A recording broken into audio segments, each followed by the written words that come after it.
نحمده ونصلي على رسوله الكريم اما بعد فاعوذ بالله من الشيطان الرجيم بسم الله الرحمن الرحيم ادعوا ربكم تضرعا وخفيا انه لا يحب المعتدين. عن وائل بن حجر رضي الله عنه انه صلى مع النبي صلى الله عليه وسلم فلما قرأ غير المغضوب عليهم ولا الضالين قال آمين وخفض بها صوته. صدق الله العظيم وصدق رسوله النبي الكريم ونحن على ذلك لمن الشاهدين والشاكرين والحمد لله رب العالمين. اللهم أرنا الحق حقا وارزقنا اتباعه وأرنا الباطل باطلا وارزقنا اجتنابه. اللهم صل على محمد وعلى آل محمد كما صليت على إبراهيم وعلى آل إبراهيم إنك حميد مجيد. اللهم بارك على محمد وعلى آل محمد كما باركت على إبراهيم وعلى آل إبراهيم إنك حميد مجيد. واجب الاحترام حضرات علماء کرام، طلباء اعظام، ہمارے ہاں مرکز اہل سنت والجماعت سرگودا میں یہ 12 روزہ دورہ تحقیق المسائل شروع ہے. اس دورہ کی افادیت، اہمیت اور ضرورت کتنی ہے اس کا اندازہ آپ حضرات فرما چکے ہوں گے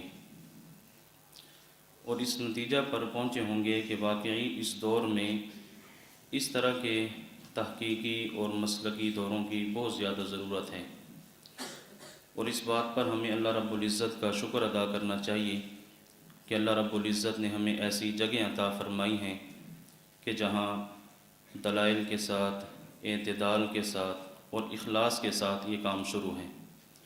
حضرت استاد جی دامت برکاتہ عالیہ فرماتے ہیں کہ ہم نے اعتدال کے ساتھ، دلائل کے ساتھ اور اخلاص کے ساتھ یہ کام کرنا ہے. جو کام بھی دلائل کے ساتھ، اعتدال کے ساتھ اور اخلاص کے ساتھ کیا جائے تو اس کے بہت سارے نتائج نکلتے ہیں. تو ہماری کوشش اور محنت بھی یہی ہے کہ ہم دلائل کے ساتھ، اعتدال کے ساتھ اور اخلاص کے ساتھ اس کام کے اندر لگے رہیں، اور اس کے ساتھ ساتھ ہمیں اس بات پر بھی اللہ رب العزت کا شکر ادا کرنا چاہیے کہ اللہ رب العزت نے اس گئے گزرے دور میں ہمیں اہل حق علماء کے ساتھ جوڑا ہے. یہ بہت ہی پرفتن، پرخطر دور ہے. ہر طرف کوئی نہ کوئی فتنہ منہ کھولے کھڑا ہے. تو اللہ رب العزت کا خاص فضل ہے کہ اللہ رب العزت نے ہمیں اہل حق کے ساتھ جوڑا ہوا ہے، ورنہ کتنے لوگ ہیں اچھے خاصے تعلیم یافتہ پڑھے لکھے لوگ، دانشور لوگ، وہ سیدھے راستے سے ہٹے ہوئے ہیں، گمراہی کے کھڈے کے اندر پڑے ہوئے ہیں، گمراہی کا شکار ہیں. تو اس لیے کوئی بندہ اپنے علم و فضل کمال کی بنیاد پر راہ راست پر نہیں آتا، بلکہ اللہ رب العزت کے فضل اور کرم سے آدمی سیدھے راستے پر قائم رہتا ہے. تو اس لیے ہمیں روزانہ نہ صحیح کبھی کبھی ہمیں 2 نفل شکرانے کی ادا کرنے چاہیے کہ اللہ رب العزت نے ہمیں اہل حق علماء کے ساتھ جوڑا ہوا ہے. اور اس کے ساتھ ساتھ یہ بات بھی ذہن نشین فرمائیں کہ آپ یہاں دورہ تحقیق مسائل کے لیے تشریف لائے ہیں، تو یہاں آپ کے سامنے مختلف فرق کے حوالے سے عقائد اور مسائل سامنے آ رہے ہیں. تو بعض مرتبہ یہ ذہن میں بات آتی ہے یا ہم اپنے علماء سے، اساتذہ سے علاقے میں یہ بات سنتے ہیں کہ ان مسائل کے بیان کرنے کی کیا ضرورت ہے، یہ تو فروعی مسائل ہیں، ان کے اندر تو ائمہ کا اختلاف ہے، تو ان مسائل کو زیادہ اچھالنے کی، زیادہ بیان کرنے کی کیا ضرورت ہے. جس طرح کہ ہمارے اس مسئلے کا عنوان ہے مسئلہ آمین بالسر. اب اس میں حضرات یہ فرماتے ہیں کہ اس میں تو ائمہ کا اختلاف ہے.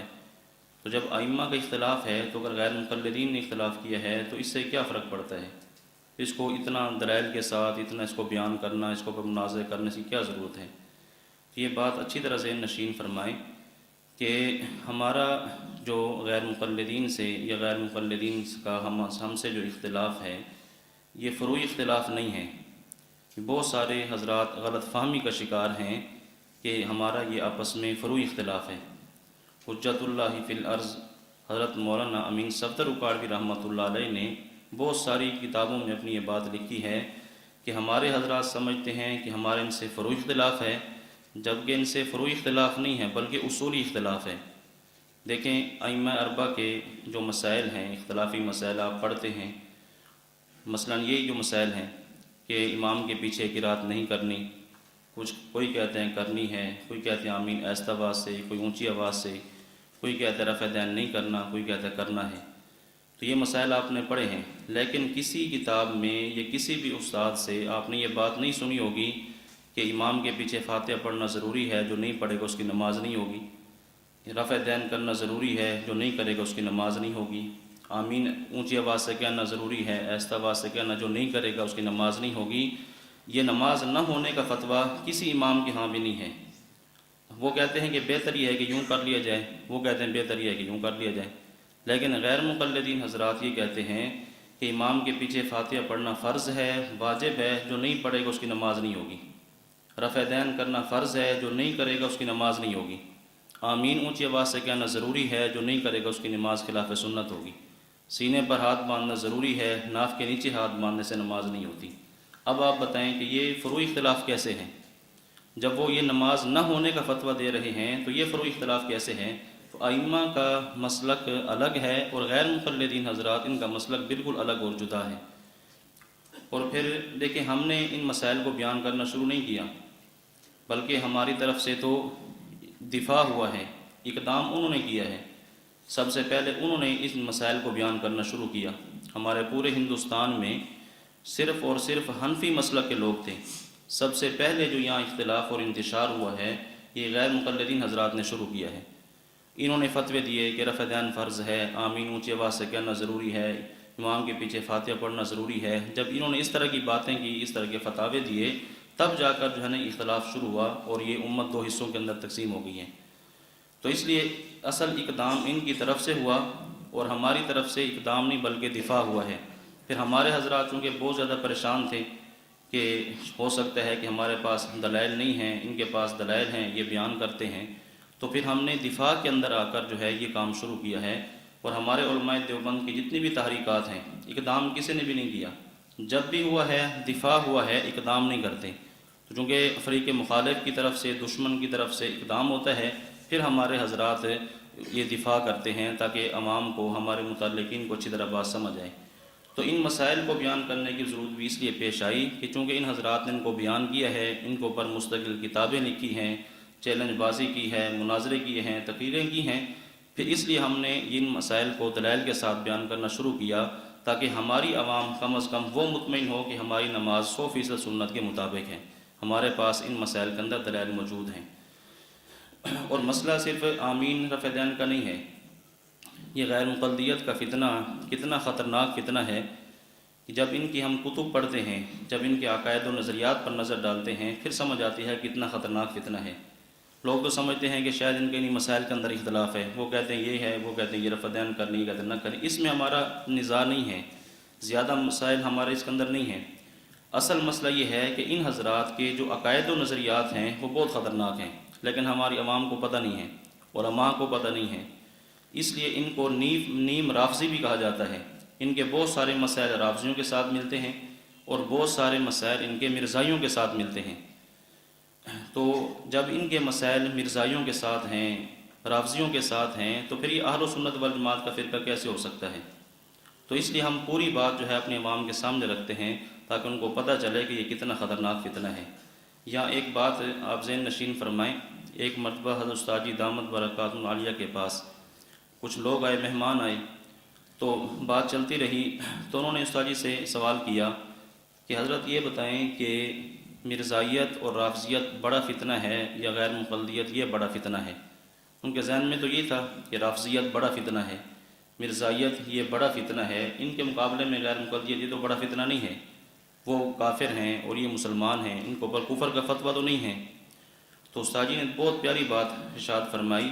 استاد جی نے فرمایا کہ یہ نہ دیکھو کہ بڑا فتنہ کون سا ہے، یہ دیکھو کہ خطرناک فتنہ کون سا ہے۔ ہمارے لیے رافضیت فتنہ ہے، بڑا فتنہ ہے، مرزائیت فتنہ ہے، بڑا فتنہ ہے، لیکن خطرناک جو فتنہ ہے وہ غیر مقلدیت کا فتنہ ہے۔ آپ دیکھیں بہت کم لوگ آپ کو ایسے ملیں گے جو پہلے دیوبندی تھے بعد میں رافضی ہو گئے، پہلے دیوبندی تھے بعد میں مرزائی ہو گئے، بہت کم ایسے ملیں گے۔ لیکن ایسے لوگ آپ کو بہت زیادہ ملیں گے کہ جو پہلے دیوبندی تھے بعد میں وہ غیر مقلد بن گئے ہیں۔ اور ایسی بہت ساری کارگزاری ہمارے سامنے آتی ہیں۔ بہت سارے جماعت کے ساتھی ایسے ہوتے ہیں کہ وقت لگاتے ہیں، وقت لگانے سے پہلے کوئی بھی غیر مقلد ان کے پاس نہیں جاتا، جیسے 4 ماہ لگا کر آئیں گے، چلہ لگا کر آئیں گے، یہ ان کے پاس پہنچ جائیں گے۔ ان کو نماز کا شوق ہے تو ان کو کہیں گے آپ کی نماز خلاف سنت ہے، دیکھیں ہمارے پاس یہ دلیل ہے، یہ دلیل ہے، ان کی ذہن سازی کرتے ہیں تو ان کو اتنا متاثر کرتے ہیں کہ وہ اپنا مسلک چھوڑ کر ان کا مسلک اختیار کر لیتا ہے۔ تو ہم نے یہ دیکھنا ہے کہ خطرناک فتنہ کون سا ہے۔ تو اس وقت سب سے جو خطرناک فتنہ ہے یہی غیر مقلدیت کا فتنہ ہے، جو بہت سارے لوگوں کو راہ راست سے ہٹا رہا ہے۔ تو ان کے جو عقائد و نظریات ہیں، میں آپ حضرات کے سامنے مسئلہ تو ہم نے پڑھنا ہے، مسئلہ آمین بالسر یہ پڑھنا ہے، لیکن اس سے پہلے میں ان حضرات کی محنت کی بنیاد کہ یہ کیسے محنت کرتے ہیں اور ہمیں کیا کام کرنا چاہیے۔ مسائل تو ہم پڑھتے رہیں گے، دلائل بھی لکھے ہیں، ٹھیک ہے، دلائل کے اوپر جو اعتراضات ہیں ان کے جوابات بھی ہیں، ان کے دلائل کے جوابات بھی ہیں، لیکن اصل یہ ہے کہ ہم نے کام کرنا کیسے ہے۔ جس علاقے کے اندر یہ فتنہ ہے ان کو کتنی پریشانی ہے، وہ اس حوالے سے بہت پریشان ہے کہ ان کے خلاف ہم کام کیسے کریں۔ تو پہلی بات تو یہ سمجھیں کہ غیر مقلدین کی محنت کی بنیاد 4 چیزیں ہیں۔ یہ 4 چیزوں کو بنیاد بنا کر اپنا مسلک پھیلاتے ہیں۔ نمبر 1، سب سے پہلے یہ مسئلہ تقلید کو بنیاد بناتے ہیں۔ مسئلہ تقلید آپ تفصیل کے ساتھ پڑھ چکے ہیں۔ یہ مسئلہ تقلید کو بنیاد کیسے بناتے ہیں؟ کہتے ہیں عوام کے سامنے اس کو اس طرح بیان کرتے ہیں کہ دیکھیں ایک طرف اللہ کے نبی ہیں صلی اللہ علیہ وسلم اور دوسری طرف امام ہیں۔ عوام کے سامنے ائمہ کو وہ نبی علیہ السلام کے مقابلے میں پیش کرتے ہیں کہ آپ بتاؤ کہ ایک طرف اللہ کے نبی ہیں، ایک طرف امام ہیں، کس کی بات مانیں؟ اب ظاہر بات ہے کہ جو عوام ہوگی، سیدھا سادہ مسلمان، وہ تو یہی کہے گا کہ اللہ کے نبی کی بات ماننی، امام کی بات تو نہیں ماننی۔ لیکن یہ مسئلہ تقلید کو غلط رنگ دے کر یہ یوں بیان کرتے ہیں کہ ایک طرف اللہ کے نبی ہیں، ایک طرف امام ہیں، اور یہ جو ہماری طرف نسبت کرتے ہوئے کہتے ہیں کہ احناف، یہ دیوبندی، یہ امام کی بات مانتے ہیں، اللہ کے نبی کی بات کو چھوڑ دیتے ہیں۔ تو حالانکہ اللہ کے نبی کی بات کو ماننا چاہیے، امام کی بات کو نہیں ماننا چاہیے۔ تو ایسے مسئلہ تقلید کو بنیاد بنا کر اپنا یہ کام چلاتے ہیں اور لوگوں کو گمراہ کرتے ہیں۔ اور دوسرا کام جو یہ کرتے ہیں وہ یہ ہے کہ اختلافی مسائل میں احادیث 2 طرح کی ہیں۔ جتنے بھی اختلافی مسائل ہیں، مثلا ہم رفع دین کو لے لیتے ہیں، رفع دین کرنے پر بھی احادیث ہیں، رفع دین نہ کرنے کی بھی احادیث ہیں، امام کے پیچھے فاتحہ پڑھنے کی احادیث ہیں، نہ پڑھنے کی احادیث بھی ہیں، آمین اونچی آواز سے کہنے کی، آہستہ آواز سے کہنے کی احادیث ہیں۔ اب ان کا کام یہ ہوتا ہے کہ اپنی عوام کے سامنے اپنے مسلک کی احادیث تو پیش کرتے ہیں، لیکن جو ہمارے موقف کی جو احادیث ہوتی ہیں، ہمارے مسلک کی احادیث ہوتی ہیں، وہ نہیں دکھاتے۔ صرف ان کو اپنے مسلک کی حدیث دکھائیں گے، بخاری کے اندر اپنے مسلک کی حدیث دکھائیں گے، کوئی بھی ایسی کتاب ہے، کوئی بھی مسئلہ ہے تو اپنے مسلک کی حدیث دکھاتے ہیں، ہمارے جو دلائل ہیں وہ ان کو نہیں دکھاتے۔ تو اس لیے عوام جو ہے ان سے متاثر ہو جاتی ہے اور کہتے ہیں واقعی ان کے پاس تو دلائل موجود ہیں۔ حالانکہ دیانت کا تقاضا یہ ہے کہ دونوں طرح کی احادیث ان کے سامنے رکھیں، یہ رفع دین کرنے کی حدیث ہیں اور یہ نہ کرنے کی حدیث ہیں۔ جس طرح ہم اب ہماری فعل میں دیکھیں گے، پہلے ہمارے دلائل ہیں، ان پر جو اعتراضات ہیں ان کے جوابات ہیں، پھر ان کے دلائل ہیں، ان کے دلائل کے ہم نے پھر جوابات بھی دیے ہیں، اور ہم عوام کے سامنے بھی اس کو اسی طرح بیان کرتے ہیں کہ دیکھو یہ ہمارے دلائل ہیں اور یہ ان کے دلائل ہیں اور ان کے دلائل کے جوابات ہیں۔ تو ان کو بھی چاہیے کہ یہی طرز اختیار کریں کہ دونوں طرح کی احادیث اپنے عوام کے سامنے رکھیں تاکہ ان کو پتہ چلے کہ دونوں طرف دلائل موجود ہیں، ورنہ ان کا ذہن یہی بنتا ہے کہ ان کے پاس دلائل ہیں اور حناف کے پاس دلائل نہیں ہیں۔ اور تیسرا کام یہ کرتے ہیں کہ عبارت تصوف کی ہوتی ہے اس کو عقیدہ بنا کر پیش کرتے ہیں، حالانکہ تصوف کے اندر جب ایک لفظ بیان ہوگا اس کا مطلب الگ ہوگا، وہی لفظ جب عقیدے کی کتاب کے اندر آئے گا تو اس کا مطلب الگ ہوگا۔ تو یہ عبارت تصوف کی لیتے ہیں، اس کو عقیدہ بنا کر پیش کرتے ہیں اور یہ تاثر دیتے ہیں کہ علماء دیوبند کے عقائد جو ہے کفری اور شرکیہ ہیں۔ مثلا میں ایک عقیدہ آپ حضرات کی خدمت میں عرض کرتا ہوں کہ تصوف کی اصطلاح میں، تصوف کی کتب میں ایک لفظ چلتا ہے مشکل کشا۔ اب تصوف کی کتب میں، تصوف کی اصطلاح میں مشکل کشا کا معنی جو حضرت صوفیاء نے کیا ہے، اس کا معنی تزکیہ کرنے والا، باطنی مشکلات کو حل کرنے والا۔ اب تصوف کی اصطلاح میں اس کا یہ معنی ہے۔ اب جہاں ہماری کتب میں مشکل کشا کا لفظ آ جائے، اب یہ کہتے ہیں کہ دیکھو انہوں نے تو مشکل کشا فلاں کو مانا ہے، فلاں کے متعلق لکھا کہ وہ مشکل کشا تھے، فلاں کے متعلق لکھا مشکل کشا تھے، حالانکہ اس کا معنی کیا تھا؟ تزکیہ کرنے والا، باطن کی اصلاح کرنے والا۔ اور عقیدے کے باب میں، عقیدے کی کتاب میں جب یہی مشکل کشا کا لفظ آئے گا تو اس کا معنی ہوگا ما فوق الاسباب، مدد کرنے والا۔ وہ صرف اور صرف اللہ تعالیٰ کی ذات ہے اور کسی کی ذات نہیں ہے۔ تو دیکھیں عبارت تصوف کی لیتے ہیں، اس کو عقیدہ بنا کر پیش کر دیتے ہیں اور یہ تاثر دیتے ہیں کہ علماء دیوبند کے جو عقائد ہیں یہ کفری اور شرکیہ ہیں۔ یہ کام اس طرح بھی اپنا جو ہے نا یہ مسلک پھیلاتے ہیں اور ہمارے حضرات کو خراب کرتے ہیں۔ اور چوتھا کام جو یہ اختیار کرتے ہیں وہ یہ ہے کہ ہمارے فقہ کے وہ مسائل جو غیر مفتہ بہا، غیر معمول بہا ہیں، ان کو عوام کے سامنے پیش کرتے ہیں کہ دیکھو یہ فقہ کا مسئلہ ہے، یہ اتنا گندہ مسئلہ ہے، یہ ایسا مسئلہ ہے، یہ قرآن کے خلاف ہے، یہ حدیث کے خلاف ہے۔ تو فقہ کے وہ مسائل جو غیر مفتہ بہا، غیر معمول بہا ہیں، ان کو یہ عوام کے سامنے پیش کرتے ہیں اور ان کو یہ ذہن بناتے ہیں کہ فقہ جو ہے یہ قرآن و حدیث کے خلاف ہے۔ اس وجہ سے بھی ہمارے لوگ جو ہیں وہ فقہ سے متنفر ہو جاتے ہیں۔ تو ان کی محنت کی بنیاد تو یہ چار چیزیں ہیں۔ نمبر ایک، مسئلہ تقلید کو بنیاد بنائیں گے۔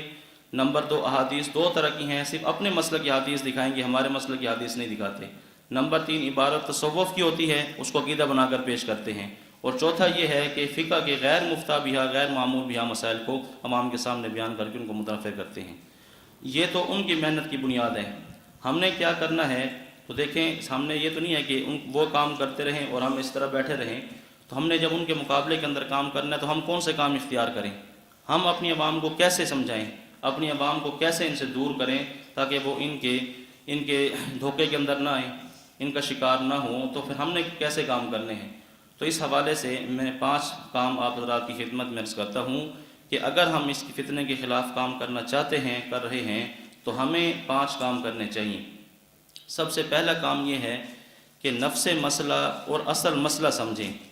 جن مسائل کے اندر اختلاف ہے وہ مسئلہ خود بھی سمجھیں، اپنی عوام اور متعلقین کو بھی سمجھائیں۔ سب سے پہلے پریشانی یہ لائق ہوتی ہے کہ نہ مسئلہ ہم نے سمجھا ہوتا ہے، نہ اپنی عوام کو سمجھایا ہوتا ہے، اس لیے خود بھی پریشان ہوتے ہیں، ہماری عوام بھی پریشان ہوتی ہے۔ تو آپ یہاں تشریف لائے ہیں تو جتنے بھی عقائد آپ کے سامنے آ رہے ہیں، مسائل سامنے آ رہے ہیں، تو آپ یہ سمجھیں کہ اس مسئلے میں ہمارا موقف کیا ہے، یہ جو نظریہ ہے اس بارے میں ہمارا عقیدہ کیا ہے۔ تو اپنا مسلک جو ہے وہ نفس مسئلہ اور اصل مسئلہ یہ سمجھیں کہ اصل مسئلہ اور نفس مسئلہ ہے کیا۔ اس سے بہت بڑی پریشانی دور ہو جائے گی۔ میں مثال سے آپ کے سامنے بات پیش کرتا ہوں۔ دیکھیں، اب آپ نے مسئلہ سنا ہوا ہے جو بہت مارا کت الارا مسئلہ شمار ہوتا ہے، رفع دین کا مسئلہ۔ سب سے پہلے غیر مقلدین اسی پر گفتگو کرتے ہیں۔ تو اب یہ رفع دین کا جو مسئلہ ہے، اب اس میں اگر نفس مسئلہ آدمی سمجھ لے، اصل مسئلہ سمجھ لے، تو پھر پریشانی باقی نہیں رہتی۔ نفس مسئلہ دیکھیں یہ ہے، ہم کہتے ہیں کہ حضور پاک صلی اللہ علیہ وسلم نے رفع دین کیا ہے، رفع دین ثابت ہے، پھر بعد میں نبی علیہ السلام نے رفع دین چھوڑ دیا تھا۔ تو ہمارا غیر مقلدین سے جو نزاع ہے اس مسئلے میں وہ یہ نہیں ہے کہ رفع دین ثابت ہے یا ثابت نہیں ہے۔ ثبوت عدم ثبوت میں ہمارا کوئی جھگڑا نہیں ہے، رفع دین تو ہم بھی ثابت مانتے ہیں۔ تو وہ عوام کو دھوکہ یہ دیتے ہیں، جب بھی کوئی تحریر لکھواتے ہیں، مناظرے کے اندر بات ہوتی ہے، کہتے ہیں کہ ہم نے ثابت کرنا ہے کہ رفع دین ثابت ہے اور تم نے ثابت کرنا ہے کہ رفع دین ثابت نہیں ہے۔ ہمارا یہ جھگڑا نہیں ہے، رفع دین ثابت ہے یا رفع دین ثابت نہیں ہے، بلکہ ہمارا جو نزاع ہے وہ یہ ہے کہ رفع دین پر دوام ہے یا رفع دین پر ترک ہے۔ ہم نے اس پر بات کرنی ہے کہ رفع دین نبی علیہ السلام نے ہمیشہ کیا تھا یا نبی علیہ السلام نے رفع دین بعد میں چھوڑ دیا تھا۔ تو کبھی بھی آپ ثبوت عدم ثبوت کی تحریر میں نہ آئیں، وہ کہیں کہ ہم ثابت کریں گے رفع دین ثابت ہے اور تم یہ ثابت کرو کہ رفع دین ثابت نہیں ہے۔ اس تحریر پر ہم نے نہیں آنا، اس بات پر نہیں آنا، بلکہ ہم نے یہ دیکھنا ہے کہ رفع دین پر دوام ہے یا رفع دین پر ترک۔ ہمارے ذمہ کیا ہے؟ ترک ہے، اور ان کے ذمہ کیا ہے؟ دوام۔ وہ ایک حدیث ایسی پیش کرتے ہیں جس کے اندر یہ حکم نبی علیہ السلام نے ہمیشہ رفع دین کیا ہے۔ اب ثبوت کے اوپر تو بہت ساری حدیثیں پیش کر دیں گے، ثبوت پر تو بخاری بھی پیش کریں گے، مسلم، ابو داود، یہ ترمذی وغیرہ پیش کریں گے، یہ لیکن صرف کس پر ہوں گی؟ وہ ثبوت پر ہوں گی، دوام پر نہیں ہوں گی۔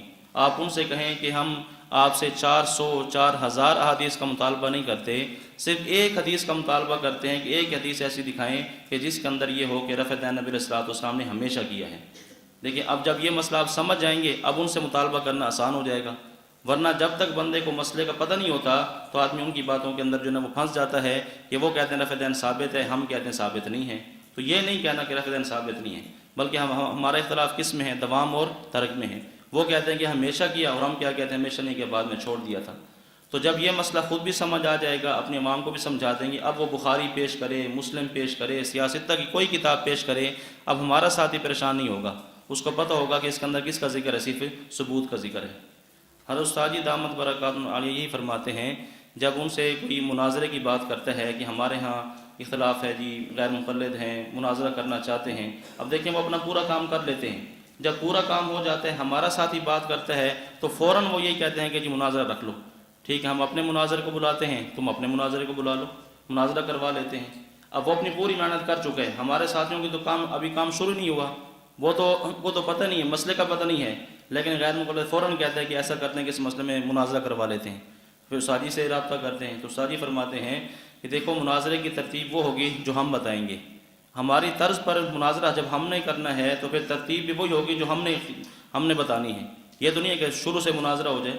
تو استاد جی فرماتے ہیں کہ سب سے پہلے یہ ہے کہ آپ تربیتی نشست رکھیں، اس کے اندر آپ خود ہوں، آپ کے 8 10 15 20 جتنے بھی ایسے حضرات ہیں ان کے آپ ایک تربیتی نشست رکھیں، اور ان کے اندر پھر ہمارا ساتھی جائے گا، ان کو جا کر یہ مسئلہ سمجھائے گا کہ اصل مسئلہ ہے کیا، ہمارے ساتھیوں کو تو پتہ نہیں ہے کہ اصل مسئلہ ہے کیا۔ تو سب سے پہلے یہ ہے کہ جو اپنے ساتھی ہیں، جو متحرک ساتھی ہیں، جو کام کرنا چاہتے ہیں، ان کو پتہ چلے کہ اصل مسئلہ ہے کیا۔ جب تربیتی نشست ہو جائے گی، میں کہ جب تربیتی نشست ہو گئی، اب اس کے بعد پھر اس موضوع پر آپ بیان رکھیں، جلسہ رکھیں، پھر جلسے کے اندر جو ہے ہمارا ساتھی جو ہمارا مناظر ہوگا تو وہ انہی چیزوں کو دلائل کے ساتھ پورے مجمع کے اندر بیان کرے گا۔ اب پورے کے پورے جو ہے لوگ وہاں علاقے کے ہوں گے، اب ان کو سمجھ آ جائے گا کہ مسئلہ ہے کیا۔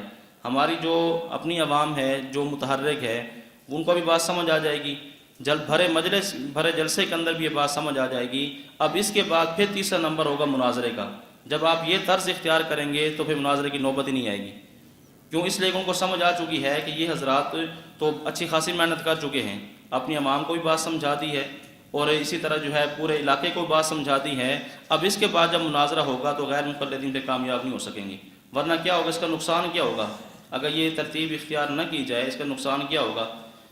دیکھیں جب ڈائریکٹ مناظرہ ہوگا، ہمارا کوئی بھی مناظر جائے گا گفتگو کے لیے، اب یہ پہلی بات یہ ہے ہمارے عوام کو پتہ نہیں ہے اپنا مناظر ہے کون، نہ نام سنا ہے، نہ اس کا بیان سنا ہے، نہ اس کی گفتگو سنی ہے، وہ پہلے سے پریشان ہوں گے کہ پتہ نہیں یار ہمارا مناظر یہ جیتتا بھی ہے کہ نہیں جیتتا، اس کے پاس علم بھی ہے کہ نہیں ہے، پتہ نہیں کیسی گفتگو کرے گا، وہ پہلے سے پریشان ہوں گے۔ لیکن جب تربیتی نشست ہو جائے گی، اس کے بعد جلسہ ہو جائے گا، اب ان کو پتہ ہوگا کہ ہمارا مناظر جو ہے وہ بہت مضبوط ہے، اس کے پاس دلائل موجود ہیں۔ پھر دوسرا یہ ہے کہ جب رفع دین پر مثلا مناظرہ ہوگا، اب وہ بخاری پیش کریں گے، بخاری سے ایک حدیث دکھائی، دوسری دکھائی، تیسری دکھائی، ہمارا مناظر جو اپنے ترک رفع دین کے دلائل پیش کرے گا، تو بعد میں عوام کا ذہن یہ بنے گا کہ ٹھیک ہے دلائل تو دونوں طرف تھے، ہمارے مناظر نے بھی دلائل دیے ہیں، ان کے مناظر نے بھی دلائل دیے ہیں، لیکن بات یہ ہے کہ ہمارے مناظر نے بخاری پیش نہیں کی، ہمارے مناظر نے فلاں کتاب پیش نہیں کی، بخاری انہوں نے پیش کی ہے لیکن ہمارے مناظر نے پیش نہیں کی، تو یہ بات ماننی پڑے گی کہ بخاری ان کا ساتھ دیتا ہے، ہمارا ساتھ نہیں دیتا۔ ہماری عوام کا یہ ذہن بنے گا، کیونکہ وہ دیکھیں گے کہ بخاری وہ تو دکھا رہا ہے لیکن ہمارا ساتھی بخاری پیش نہیں کر رہا۔ لیکن جب اپنی عوام کو بات سمجھا دی ہوگی کہ بخاری کے اندر ثبوت کا ذکر ہے، دوام کا ذکر نہیں ہے، اب بخاری میں 6 حدیث اگر رفع دین کرنے کی ہیں تو ان میں کس کا ذکر ہے؟ صرف ثبوت کا ذکر ہے۔ تو جب پہلے سے اپنی عوام کو یہ بات سمجھائی ہوگی کہ بخاری مسلم کوئی بھی کتاب ہو اس میں رفع دین کے ثبوت کا ذکر ہے لیکن دوام کا ذکر نہیں ہے، اور ہم نے مطالبہ کس کا کرنا ہے ان سے؟ دوام کا۔ تو یہ اب ایک حدیث پہ ایسی پیش نہیں کر سکے گا تو ہماری اپنی عوام کہے گی کہ اس نے ایک بھی دلیل اپنے دعوے کے مطابق نہیں دی، لیکن اس وقت ہوگا جب پہلے سے اپنی عوام کو بات سمجھائی ہوگی، ورنہ ان کو بات سمجھ نہیں آئے گی، وہ دیکھتے رہیں گے ادھر سے بھی دلائل آ رہے ہیں ادھر سے بھی دلائل آ رہے ہیں۔ پھر ہماری عوام خود فیصلہ کرے گی کہ ہمارے دلائل جو ہمارے موقف کے مطابق تھے اور ان کے جو دلائل تھے ان کے دعوے کے مطابق نہیں تھے، دعویٰ دوام کا ہے اور دلائل پیش کر رہے ہیں کس پر؟ ثبوت پر، تو ایک بھی دلیل ان کے دعوے کے مطابق نہیں ہے۔ تو یہ اس وقت ہوگا جب ہم اصل مسئلہ خود سمجھیں گے، نفس مسئلہ خود سمجھیں، اپنی عوام کو بھی سمجھائیں۔ تو پہلا کام ہم نے یہ کرنا ہے کہ ہم نفس مسئلہ خود بھی سمجھیں اور اپنی عوام کو بھی سمجھائیں۔ دوسرا کام جو ہم نے کرنا ہے وہ یہ ہے کہ غیر مقلدین کے جو عقائد و نظریات ہیں، یہ عقائد و نظریات یہ اپنی عوام کے سامنے بیان کریں۔ ہم صرف مسائل بیان کرتے رہیں گے، یہ اختلافی مسائل، تو عوام ان سے دور نہیں ہوگی، عوام ان چیزوں سے متنفر نہیں ہوتی، فلاں کہتے رفع دین کریں، فلاں کہتے نہ کریں، فلاں کہتے آمین اونچی آواز سے، فلاں کہتے آمین آہستہ آواز سے، عوام پر ان چیزوں کا اثر نہیں پڑتا۔ عوام دور ہوتی ہے کسی بھی جماعت سے، کسی بھی تحریک سے، کسی بھی فتنے سے، جب ان کے عقائد و نظریات ان کے سامنے آتے ہیں۔ جب ان کے عقائد و نظریات سامنے آئیں گے پھر عوام متنفر ہوگی کہ واقعی تو بہت گندے لوگ ہیں، ان کے عقائد و نظریات تو بہت خطرناک ہیں۔ تو غیر مقلدین کے آپ عقائد و نظریات ان کی کتابوں میں دیکھیں، پڑھیں، اور حضرت استادی کی جو کتاب ہے فرقہ اہل حدیث پاک و ان کا تحقیقی جائزہ، اس میں مستقل ان کے عقائد و نظریات، ان کے مسائل لکھے ہیں، تو وہ آپ سمجھیں، اپنے عوام کو سمجھائیں کہ دیکھو یہ تو ایسے لوگ ہیں، پھر ہماری عوام ان سے دور ہوگی۔ اب مثلا ان کے عقائد و نظریات، ان میں سے چند ایک میں آپ کے سامنے پیش کرتا ہوں، آپ کو اندازہ ہوگا کہ ان کے عقائد و نظریات یہ کتنے خطرناک ہیں۔ ان کے بہت بڑے عالم ہیں محمد جونہ گڑھی، بہت ساری انہوں نے کتابیں لکھی ہیں۔ ایک کتاب ان کے طریق محمدی صفحہ نمبر 57 پر اس نے یہ بات لکھی کہ شریعت اسلام میں تو حضور صلی اللہ علیہ وسلم بھی خود اگر بغیر وحی کے کچھ فرمائیں تو وہ بھی حجت نہیں ہے۔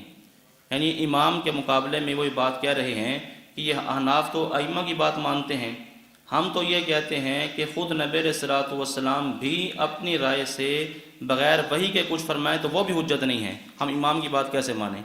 یعنی ہم تو نبی علیہ السلام کی بات بھی ماننے کے لیے تیار نہیں ہیں بغیر وحی کے، تو ائمہ کی بات ہم کیسے مان سکتے ہیں؟ ان پر تو وحی بھی نہیں آتی۔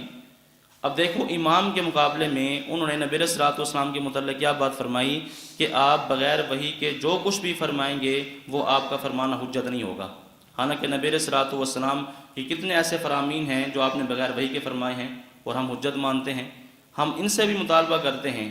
پھر ہمارا مطالبہ یہ ہے کہ نبی علیہ الصلوۃ والسلام کی جن باتوں کو، جن فرامین کو آپ حجت مانتے ہیں، تو پھر ایک ایک آپ کی حدیث اور آپ کی ایک ایک بات کو ثابت کریں کہ نبی علیہ الصلوۃ والسلام نے یہ وحی کے ذریعے فرمائی ہے۔ اب کتنی ساری احادیث ہیں، اب کیسے ثابت ہوگا کہ نبی علیہ السلام نے یہ حدیث وحی کے ذریعے فرمائی ہے؟ آپ پر وحی آئی تھی پھر آپ نے یہ بات فرمائی ہے۔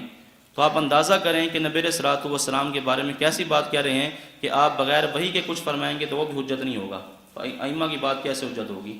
یعنی اماموں کی مخالفت میں آ کر انہوں نے ایسی بات کی ہے کہ جس سے نبی علیہ الصلوۃ والسلام کی شان میں گستاخی ہوتی ہے۔ اس طرح تو پھر ذخیرہ احادیث جو ہے وہ تو پھر غیر محفوظ ہو جائے گا۔ پھر کون سی باتیں ایسی ہوں گی جن کے بارے میں یہ کہیں گے کہ نبی علیہ السلام نے یہ وحی کے ذریعے فرمائی ہے اور یہ بغیر وحی کے فرمائی ہے؟ تو منکرین حدیث کو تو پھر تو بات مل جائے گی، وہ تو اسی وجہ سے حدیث کا انکار کرتے ہیں کہ نبی علیہ الصلوۃ والسلام کی جو حدیث ہیں یہ قرآن کے خلاف ہیں، یہ فلاں بات جو ہے نا یہ فلاں آیت کے خلاف ہے، تو یہ تو منکرین حدیث کے لیے راستہ کھولنے والی بات ہے۔ تو انہوں نے نبی علیہ الصلوۃ والسلام کے متعلق یہ لکھا کہ نبی علیہ السلام بھی بغیر وحی کے اگر کچھ فرمائیں تو وہ بھی حجت نہیں ہے۔ اور دوسرے ان کے بہت بڑے عالم نواب صدیق حسن خان، ان کی کتاب ہے بدور الاحلہ، اس میں انہوں نے یہ بات لکھی کہ اگرچہ حضور علیہ الصلوۃ والسلام ہمیشہ نماز عید باجماعت پڑھتے تھے، پھر بھی اگر تنہا تنہا پڑھی جائے تو صحیح ہے، اور نبی علیہ الصلوۃ والسلام کا باجماعت نماز پڑھنا کوئی حجت نہیں۔ نماز عید کے متعلق فرما رہے ہیں کہ نبی علیہ الصلوۃ والسلام نے ہمیشہ جماعت کے ساتھ پڑھی ہے، اگر کوئی بندہ اکیلے اکیلے نماز پڑھتا ہے تو یہ بھی ٹھیک ہے، اور نبی علیہ السلام کا جماعت کے ساتھ پڑھنا کہتے ہیں کوئی حجت نہیں ہے۔ اب دیکھیں یہ کیا سبق دینا چاہتے ہیں کہ نبی علیہ الصلوۃ والسلام کا عمل، ایک کہتے ہیں نبی علیہ السلام کا عمل حجت نہیں ہے اور دوسرا کہتے ہیں نبی علیہ الصلوۃ والسلام کا قول حجت نہیں ہے۔ تو نبی علیہ الصلوۃ والسلام کے بارے میں یہ ان کی اس طرح کی عبارات موجود ہیں ان کی کتابوں کے اندر۔ اسی طرح ان کے ایک بہت بڑے محقق اس دور کے امین اللہ پشاوری، ان کی ایک کتاب ہے الحق الصریح شرح مشکات۔ الحق الصریح کے اندر زنا کے متعلق انہوں نے بات لکھی کہ زنا میں فرق ہوتا ہے، ایک زنا وہ ہے جو اعلیٰ درجے کا ہے، ایک زنا وہ ہے جو ادنا درجے کا ہے، ایک زنا وہ ہے جو اوسط درجے کا ہے۔ پھر آگے لکھتا ہے کہ انبیاء کا زنا اگرچہ حقیقی نہیں ہوتا لیکن ہم ہوتا ہے، ہم انبیاء کے بارے میں کہتا ہے کہ زنا کی یہ 3 قسمیں ہیں، انبیاء کا زنا اگرچہ حقیقی نہیں ہوتا لیکن ہم ہوتا ہے۔ پھر آگے جا کر لکھتا ہے کہ ہم یہ بھی زنا کی ایک قسم ہے، یعنی نعوذ باللہ انبیاء کرام کی طرف بھی کس کی نسبت کر رہی ہے؟ یہ زنا کی نسبت کر رہے ہیں۔ پہلے خود کہا کہ انبیاء کا زنا حقیقی نہیں ہے لیکن ہم ہیں، اور آگے جا کے اسی ہم کو پھر کہتا ہے کہ یہ بھی زنا کی ایک قسم ہے۔ اب دیکھو نا انبیاء کے بارے میں ان کے کیسے عقائد و نظریات ہیں کہ انبیاء کی طرف کیسی باتیں یہ منسوب کرتے ہیں۔ اسی طرح ان کے نواب صدیق حسن خان، ان کی کتاب ہے الروضۃ الندیہ، ایک ہی جلد میں کتاب ہے، اس میں اس نے لکھا ہے کہ یہ جو قبروں کے اوپر جو گنبد بنائے جاتے ہیں ان کو گرانا واجب ہے، چاہے وہ نبی کی قبر پر ہو چاہے وہ غیر نبی کی قبر پر ہو، کسی بھی قبر پر اگر گنبد ہو تو اس کو گرانا واجب ہے۔ یعنی یہ اس میں یہ درس دے رہے ہیں اس بات کا کہ نبی علیہ الصلوۃ والسلام کے روضہ مبارک جو ہے، نبی علیہ السلام کی قبر مبارک پر جو گنبد بنا ہے آپ کا جو روضہ ہے، میں کہ اس کو گرانا واجب ہے۔ اور واجب کے لفظ لکھے ہیں کہ مسلمانوں پر یہ واجب ہے کہ وہ نبی اور غیر نبی کا فرق کیے بغیر جس کا بھی وہ گنبد دیکھیں قبر بنا ہوا ہے اس کو گرائیں۔ تو یہ ان کے دلوں کے اندر نبی علیہ الصلوۃ والسلام کی محبت ہے کہ کیسے باتیں نبی علیہ الصلوۃ والسلام کے متعلق یہ کہہ رہے ہیں، تو ان کی اپنی کتابوں کے اندر یہ باتیں لکھی ہیں۔ تو یہ عقائد و نظریات جب آپ عوام کے سامنے پیش کریں گے، اب عوام دیکھے گی کہ واقعی ان کے عقائد و نظریات بہت خطرناک ہیں، ان سے بچنے کی پھر کوشش کریں گے۔ اس طرح صحابہ کرام کے متعلق، یہ تو نبی علیہ الصلوۃ والسلام کے متعلق، انبیاء کے متعلق تھے، صحابہ کرام کے متعلق۔ اب خلفائے راشدین کا آپ نام سنتے ہیں، ہمارے حضرات خطبے کے اندر بھی پڑھتے ہیں جمعہ کے خطبہ میں، اور ان کے جو وحید الزماں بہت بڑے ان کے عالم ہیں، انہوں نے ہدیۃ المہدی میں لکھا کہ خلفائے راشدین کا ذکر خطبے کے اندر کرنا یہ بدعت ہے۔ یعنی خطبے کے اندر اگر کوئی بندہ خلفائے راشدین کا نام لیتا ہے تو کہتے ہیں کہ یہ نام لینا جو ہے نا یہ بدعت ہے۔ اب دیکھیں خلفائے راشدین کے نام کے ساتھ بھی ان کو کتنی چڑ ہے کہ ان کا نام لینا بھی گوارہ نہیں کرتے اور اس کو بدعت کہہ رہے ہیں۔ ہدیۃ المہدی کے اندر انہوں نے یہ بات لکھی۔ اسی طرح طریقہ محمدی کے اندر محمد جونہ گڑھی نے کیا بات لکھی، کہتے ہیں کہ حضرت ابو بکر، حضرت عمر، حضرت عثمان، حضرت علی رضی اللہ تعالی عنہم یہ اپنی اپنی خلافت کے زمانہ میں دونوں معنی کے لحاظ سے اولی الامر تھے۔ قرآن کریم کے اندر جو اولی الامر یا ایھا الذین آمنوا اطیعوا اللہ واطیعوا الرسول واولی الامر منکم، کہتے ہیں بالکل اس کا یہ مصداق تھے۔ کہتے ہیں لیکن اس کے باوجود نہ تو کسی صحابی نے ان کی تقلید کی اور نہ کوئی ان کی طرف منسوب ہوا۔ اس سے آگے جو بات ہے وہ آپ سنیں، کہتے ہیں بلکہ ان کے اقوال کی خلاف ورزی کی جبکہ وہ فرمان خدا اور فرمان رسول کے خلاف نظر آئے۔ یعنی خلفائے راشدین نے جب اللہ کے حکم کی مخالفت کی اور اللہ کے رسول صلی اللہ علیہ وسلم کے حکم کی مخالفت کی تو پھر صحابہ کرام نے ان کی موافقت نہیں کی۔ اب اس میں یہ سبق دے رہے ہیں کہ خلفائے راشدین یہ اللہ تعالیٰ کے حکم کی خلاف ورزی بھی کرتے رہے ہیں اور نبی علیہ الصلوۃ والسلام کے حکم کی خلاف ورزی بھی کرتے رہے ہیں۔ کہتے ہیں جب یہ فرمان خدا اور فرمان رسول کے خلاف نظر آئے تو کسی صحابی نے ان کی بات نہیں مانی بلکہ ان کے اقوال کی خلاف ورزی کی ہے۔ اب اس سے انہوں نے یہ سبق دیا کہ خلفائے راشدین جو ہے یہ ایسا بھی ہوتا رہا ہے کہ اللہ کے حکم کی مخالفت کرتے رہیں، اللہ کے رسول صلی اللہ علیہ وسلم کے حکم کی مخالفت بھی کرتے رہیں۔ اسی طرح دیگر صحابہ کے متعلق ان کا کیا عقیدہ ہے، یہی جو ان کے علامہ وحید الزماں ہیں، ان کی کتاب ہے نزول الابرار، دیگر کتابوں کے اندر بھی یہ بات موجود ہے۔ لکھا کہ بعض صحابہ نعوذ باللہ فاسق تھے، آگے پھر نام بھی لکھے ہیں، کہتے ہیں حضرت ولید بن عقبہ، حضرت معاویہ بن ابی سفیان، حضرت عمر بن عاص، حضرت مغیرہ بن شعبہ اور حضرت سمرہ بن جندب رضی اللہ تعالی عنہم۔ ان کے بارے میں لکھا کہ یہ صحابہ جو تھے یہ فاسق تھے۔ اب بتائیں رافضی بھی یہی بات کہتے ہیں، حضرت امیر معاویہ رضی اللہ عنہ کی شان میں گستاخی کرتے ہیں، توہین کرتے ہیں، یہی بات انہوں نے اپنی کتابوں کے اندر لکھی ہے۔ حضرت امیر معاویہ کا نام لے کر لکھا ہے کہ نعوذ باللہ یہ صحابہ کیا تھے، یہ فاسق تھے۔ اب آپ دیکھیں کہ ان کا مزاج کس سے ملتا ہے، ان کی کڑیاں کن سے ملتی ہیں۔ تو یہ نیم رافضی، اس لیے ان کو کہنا جو ہے یہ بالکل جو ہے خلاف نہیں ہوگا، یعنی بالکل یہ حق والی بات ہوگی اگر ان کو نیم رافضی کہہ دیا جائے۔ صحابہ کرام کے بارے میں آپ دیکھ رہے ہیں خلفائے راشدین کے متعلق کیا ہے، حضرت امیر معاویہ کے متعلق، دیگر صحابہ کے متعلق ان کا کیا عقیدہ نظریہ ہے۔ اسی طرح حضرت عائشہ رضی اللہ تعالی عنہا، ان کے بارے میں حضرت شاہ محمد اسحاق رحمۃ اللہ علیہ کے تلمیذ اور ان کے خلیفہ قاری عبد الرحمن پانی پتی رحمۃ اللہ علیہ، انہوں نے کشف الحجاب کے اندر یہ بات لکھی ہے کہ غیر مقلد مولوی عبدالحق بنارسی جو ان کے بانیوں میں سے ہیں، عبدالحق بنارسی نے کہتے ہیں ہمارے سامنے یہ بات کہی کہ حضرت عائشہ رضی اللہ تعالی عنہا حضرت علی رضی اللہ تعالی عنہ سے لڑ کر کہتے ہیں کہ مرتد ہوئی، اگر بے توبہ مری ہیں تو کافر ہو کر مری ہیں۔ اب یہ بات کون کہہ سکتا ہے، دیکھیں، یعنی حضرت علی رضی اللہ تعالیٰ عنہ کی محبت میں آ کر حضرت عائشہ رضی اللہ تعالیٰ عنہ کے اوپر جو ہے نا یہ بات کہہ رہے ہیں کہ ان سے لڑی تو نعوذ باللہ مرتد ہو گئیں، اگر بغیر توبہ کے مری ہیں تو کافر ہو کر مری ہیں۔ اور یہ کشف الحجاب کے اندر حضرت قاری عبد الرحمن پانی پتی رحمۃ اللہ علیہ نے اپنا خود واقعہ لکھا کہ ہم نے خود اس سے یہ بات سنی ہے۔ اب آپ دیکھیں ان کا صحابہ کرام کے بارے میں کیا عقیدہ و نظریہ ہے۔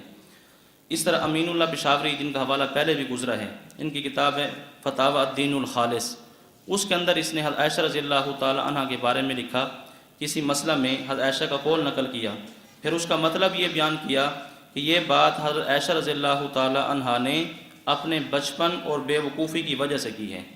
یعنی حضرت عائشہ رضی اللہ تعالی عنہ کی طرف دیکھو وہ بے وقوفی کی نسبت کر رہے ہیں۔ تو یہ ان کے عقائد و نظریات ہیں نبی علیہ الصلوۃ والسلام کے بارے میں اور صحابہ کرام رضی اللہ تعالیٰ عنہم اجمعین کے بارے میں۔ اب اپنی عوام کو جب آپ دکھائیں گے تو پھر ان کو پتہ چلے گا کہ واقعی کتنے خطرناک لوگ ہیں، کہ اپنی کتابوں کے اندر، اپنے بیانوں کے اندر یہ کیا کہتے ہیں۔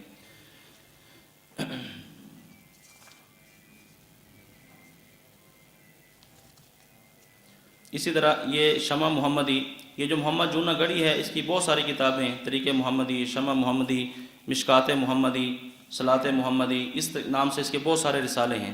اس کے ایک رسالہ ہے شمع محمدی، اس کے اندر اس نے جو ہے نا سرخی قائم کی ہے، جسے ایک عنوان قائم کرتے ہیں۔ سرخی کے اندر لکھا یہ ہے کہ حضرت عمر رضی اللہ تعالیٰ عنہ کی سمجھ معتبر نہیں۔ سرخی کا نام ہی یہ دیا ہے کہ حضرت عمر رضی اللہ تعالیٰ عنہ کی سمجھ معتبر نہیں، پھر اندر بات بھی لکھی ہے جا کر، تو ثابت کیا کہ حضرت عمر رضی اللہ تعالیٰ عنہ کی سمجھ معتبر نہیں ہے۔ اسی طرح تنویر الآفاق، ان کے بہت بڑے محقق گزرے ہیں انڈیا میں، یہ مولوی رئیس ندوی، اس نے بہت ساری کتابیں لکھی ہیں، بہت سخت قلم اس نے استعمال کی ہے علماء دیوبند کے خلاف۔ تو چونکہ عادت ہے نا، وہی صحابہ کرام کو برا بھلا کہتے ہیں، جس نے صحابہ کو نہیں بخشا علماء دیوبند کو کیا بخشے گا۔ اس نے اس تنویر الآفاق کتاب، یہ مسئلہ طلاق ثلاثہ پر ہے، اس نے ثابت کیا کہ 3 طلاق وہ ایک ہوتی ہے۔ تو اس کتاب میں حضرت عمر رضی اللہ تعالیٰ عنہ کے متعلق اس نے لکھا کہ حضرت عمر رضی اللہ تعالیٰ عنہ نے مصلحت کی خاطر قرآنی حکم کو بدل ڈالا۔ یعنی قرآن کے اندر تو کیا تھا کہ 3 طلاقیں کتنی ہیں؟ 3 ہیں، لیکن 3 طلاق ایک ہے، کہتے ہیں کہ حضرت عمر رضی اللہ تعالیٰ نے مصلحت کی خاطر حکم بدل ڈالا اور یہ فتویٰ دے دیا کہ 3 طلاقیں 3 ہوتی ہیں۔ یعنی اس سے وہ کیا سبق دے رہے ہیں کہ حضرت عمر رضی اللہ تعالیٰ نے قرآن کے اندر بھی کیا کر دیا ہے، تبدیلی کر دی ہے، قرآن حکم کو بدل ڈالا ہے۔ تو اس طرح کے جو ان کے نظریات ہیں صحابہ کرام کے متعلق، تو اس لیے میں آپ کی خدمت میں بات عرض کر رہا ہوں کہ اپنی عوام کو ہم یہ سمجھائیں کہ ان کے عقائد و نظریات یہ بہت خطرناک ہیں، قرآن و سنت کے خلاف ہیں اور ہمارے اکابر اسلاف کے بالکل خلاف ہیں۔ ان کے وہی عقائد و نظریات ہیں جو رافضیوں کے ہیں۔ اسی طرح تیسرا کام، یہ تو دوسرا کام بتایا میں نے آپ کی خدمت میں۔ پہلا کام یہ ہے کہ نفس مسئلہ سمجھیں اور خود بھی سمجھیں، اپنی عوام کو سمجھیں۔ دوسرا یہ ہے کہ ان کے جو عقائد و نظریات ہیں وہ اپنی عوام کے سامنے پیش کریں۔ اور تیسرا کام کیا ہے؟ تیسرا کام یہ کریں کہ ان کی وہ غلیظ عبارات جو انہوں نے مقلدین احناف کے بارے میں کہی ہیں، وہ عبارات عوام کے سامنے پیش کریں۔ دیکھیں ہمارے بہت سارے حضرات ان کو بہت اچھا سمجھتے ہیں، یہ بہت اچھے لوگ ہیں، کچھ نہیں کہتے کسی کو، یہ تو حدیث پر عمل کرتے ہیں، بہت اچھے ہیں۔ لیکن جب ان کی عبارات ہمارے خلاف آئیں گی، ایک بندہ اپنے خلاف جب کسی کی عبارت دیکھے گا، پھر اس کو جو ہے افسوس ہوگا کہ واقعی یہ تو بہت گندہ قسم کا بندہ ہے کہ میرے بارے میں یہ رائے رکھتا ہے، میرے بارے میں اس کا یہ عقیدہ ہے، میرے بارے میں اس کی یہ سوچ ہے۔ تو ان کی وہ عبارات آپ اکٹھی کریں جو انہوں نے احناف ہمارے متعلق لکھی ہیں۔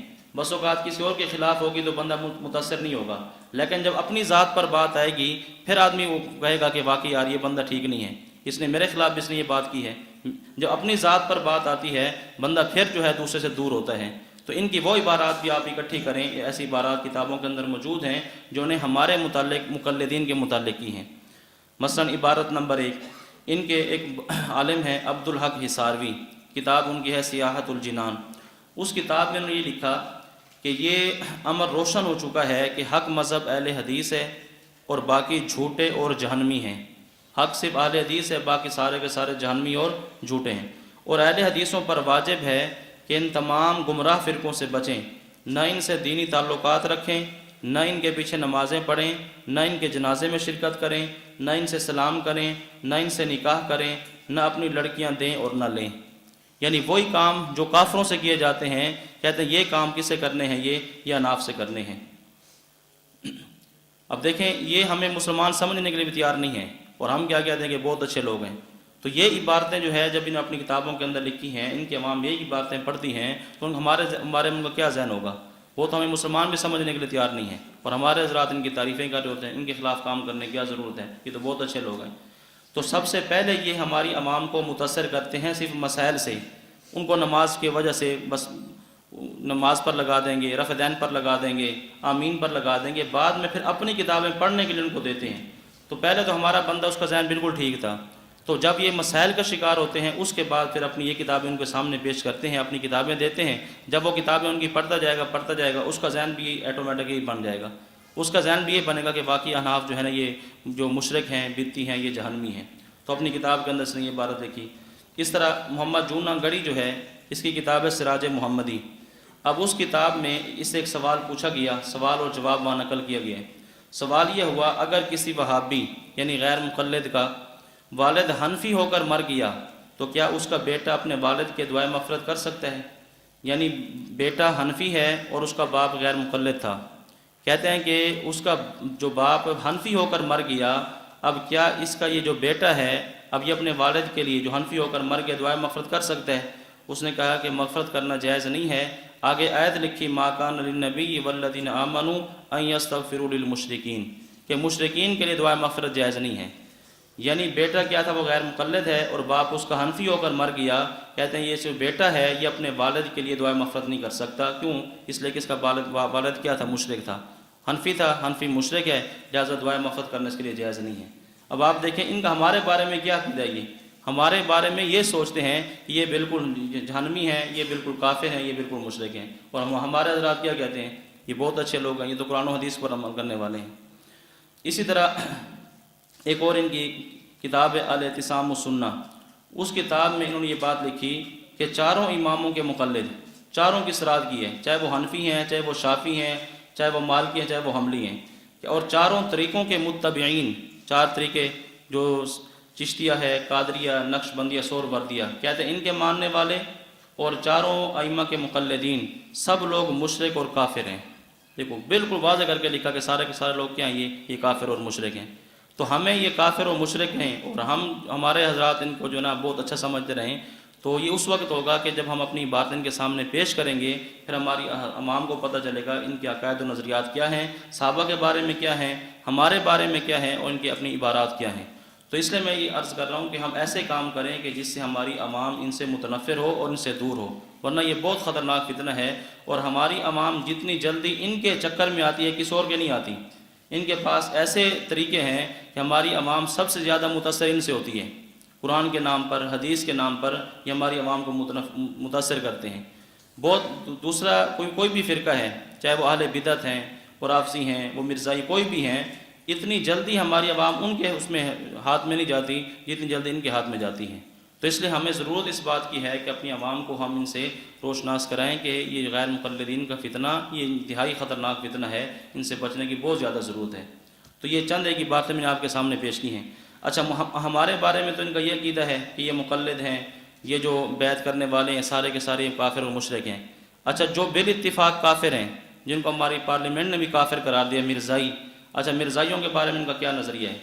مرزائیوں کے بارے میں ان کے شیخ الاسلام جب ختم نبوت پر یہ بیان کرتے ہیں تو شیخ الاسلام مولانا ثناء اللہ امرتسری ان کی بڑی خدمات پیش کرتے ہیں کہ ان کی بڑی خدمات ہیں، ہمارے علماء اہل حدیث نے بڑا کام کیا مرزیت کے خلاف۔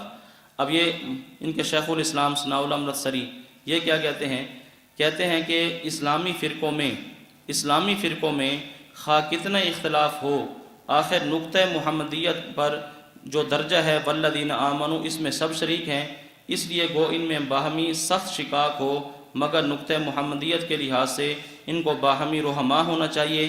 مرزائیوں کا سب سے زیادہ مخالف میں ہوں، مگر نقطہ محمدیت کی وجہ سے میں ان کو بھی اس میں شامل سمجھتا ہوں۔ ایک تو اسلامی فرقوں کے اندر مرزائیوں کو شامل کیا اور یہ کہا کہ سب سے زیادہ مخالف میں ہوں، لیکن اس نقطہ محمدیت کے اندر میں ان کو اس کا برابر کا شریک سمجھتا ہوں۔ یعنی جس طرح باقی حضرات اہل ایمان مومن ہیں تو ان کو بھی کیا کہہ رہے ہیں وہ کہ یہ بھی مومن ہیں، یعنی اسلامی فرقوں کے اندر ان کو مرزائیوں کو شمار کیا۔ اچھا، اگلی عبارت کیا اس کی اخبار اہل حدیث کے اندر؟ اگلی عبارت میں کہتا ہے کہ میرا مذہب اور عمل ہے کہ ہر کلمہ گو کے پیچھے نماز میں اقتداء جائز ہے، چاہے وہ شیعہ ہو یا مرزائی ہو۔ یعنی شیعوں کے پیچھے نماز بھی جائز ہے، مرزائیوں کے پیچھے نماز بھی جائز ہے، اور حنفیوں کے پیچھے نماز جائز نہیں ہے، ان سے نکاح کرنا بھی جائز نہیں ہے، ان کے جنازے میں شرکت کرنا جائز نہیں ہے، ان سے سلام کرنا جائز نہیں ہے حنفیوں سے۔ لیکن جو مرزائی اور شیعہ ہیں کہتے ہیں کہ ان سے کیا، ان کے پیچھے نماز پڑھنا بھی جائز ہے۔ کہتے ہیں میرا مذہب اور میرا عمل یہ ہے کہ ہر ایک کے پیچھے نماز جائز ہے، چاہے وہ مرزائی ہے چاہے وہ شیعہ ہے۔ اگلی عبارت کے اندر اس نے لکھا، یہ بھی اخبار اہل حدیث کے اندر ہے، اگر عورت مرزین ہو تو علماء کی رائے ممکن ہے میرے خلاف ہو، مگر میرے ناقص علم میں اس سے نکاح کرنا جائز ہے۔ اب دیکھو، مرزائیوں سے نکاح کرنا جائز ہے لیکن حنفیوں سے نکاح کرنا کہتے ہیں جائز نہیں ہے۔ تو آپ خود دیکھیں ان کی باتیں جو ہیں ہمارے بارے میں کیا ہیں، اور جو کافر ہیں ان کے بارے میں ان کی باتیں کیا ہیں۔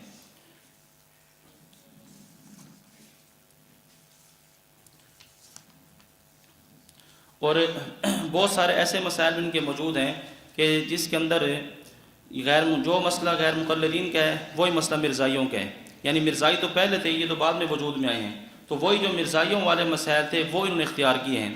مثلا غیر مقلدین کہتے ہیں کہ 3 طلاق ایک ہے، اس سے پہلے یہی نظریہ یہ مرزائیوں کا تھا۔ فقہ احمدی ان کی کتاب ہے، صفحہ نمبر 80 پر یہ بات موجود ہے، اگر کوئی بندہ اپنی بیوی کو 3 طلاق دیں تو 1 شمار ہوتی ہے، یعنی مرزائیوں کا یہ نظریہ ہے کہ اگر کوئی آدمی 3 طلاقیں دے تو 1 ہوتی ہے، یہی نظریہ غیر مقلدین کا ہے۔ اسی طرح مرزائیوں کا نظریہ کیا ہے کہ سینے پر ہاتھ باندھنے چاہیے نماز میں، فقہ احمدیہ صفحہ 89 پر لکھا کہ سینے پر ہاتھ باندھنے چاہیے، اور غیر مقلد بھی یہی کہتے ہیں کہ سینے پر ہاتھ باندھنا چاہیے، باقی کوئی بھی امام سینے پر ہاتھ باندھنے کا قائل نہیں ہے۔ 2 ہی مسئلے ہیں، یہ ناف کے نیچے باندھتے ہیں، ناف کے اوپر باندھتے ہیں، سینے پر ہاتھ باندھنا یہ صرف انہی کا مسئلہ ہے۔ اسی طرح فقہ احمدیہ کے اندر یہ بات لکھی کہ بغیر فاتحہ کے نماز قبول نہیں ہوتی، اور یہ بات غیر مقلدین کہتے ہیں کہ بغیر فاتحہ کے نماز قبول نہیں ہوتی۔ اسی طرح فقہ احمدیہ میں لکھا کہ تراویح 8 رکعت ہے، اور نبی علیہ الصلوۃ والسلام نے ہمیشہ 8 رکعتیں تراویح پڑھی ہیں۔ ابھی غیر مقلدین بھی یہی کہتے ہیں کہ تراویح کتنی ہیں؟ 8 رکعت ہیں۔ اسی طرح فقہ احمدیہ میں لکھا کہ غائبانہ نماز جنازہ جائز ہے، اور یہ حضرات بھی کہتے ہیں کہ غائبانہ نماز جنازہ جائز ہے۔ تو دیکھیں ان کے مشترکہ مسائل ہیں، جو مسائل ان کے ہیں وہی مسائل ان کے ہیں۔ اسی طرح فقہ احمدیہ کے اندر یہ بھی لکھا کہ جرابوں پر مسح کرنا جائز ہے، اور یہ حضرات بھی یہ کہتے ہیں کہ جرابوں پر مسح کرنا جائز ہے۔ فقہ احمدیہ میں یہ بھی لکھا کہ جو نماز جان بوجھ کر چھوڑ دی جائے اس کی قضا نہیں ہے۔ غیر مقلدین بھی یہی کہتے ہیں کہ جو نماز جان بوجھ کر چھوڑ دی جائے اس نماز کی قضا نہیں ہے، توبہ اور استغفار کرنی ہے۔ اب دیکھیں کتنے مسائل ایسے ہیں جو مرزائیوں کے ہیں وہی مسائل کس کے ہیں؟ وہ غیر مقلدین کے ہیں۔ تو آپ اسے خود اندازہ کریں کہ ان کے نظریات اور ان کی کڑیاں کن سے ملتی ہیں۔ وہی جو مرزائیوں والے عقائد نظریات ہیں وہ ان کے ہیں، یا جو شیعوں والے ہیں وہی نظریات ان کے ہیں۔ تو یہ ایسی چیزیں ہیں جو اپنی عوام کے سامنے ہم پیش کریں تاکہ ہماری عوام جو ہے وہ ان سے دور ہو، ان سے متنفر ہو، کہیں ایسا نہ ہو کہ ان کے وہ ہاتھ چڑھ جائیں اور یہ اسلام سے بھی ہاتھ دھو بیٹھیں۔ اور چوتھا کام جو ہم نے کرنا ہے وہ یہ ہے کہ ان کے جو جھوٹ ہیں، جو اپنی کتابوں کے اندر انہوں نے جھوٹ بولا ہے، دھوکے سے کام لیا ہے، اپنی عوام کے سامنے ان کے جھوٹ بیان کریں۔ دیکھیں ایک عام بندہ ہے، وہ جھوٹ بولے تو کوئی بندہ اس سے جو ہے نا بات کرنے کے لیے تیار نہیں ہوتا، اس کے بارے میں مشہور ہوتے جھوٹا ہے، اس کی کوئی بات قابل قبول نہیں ہے، اس سے دور ہوتے نفرت کرتے ہیں۔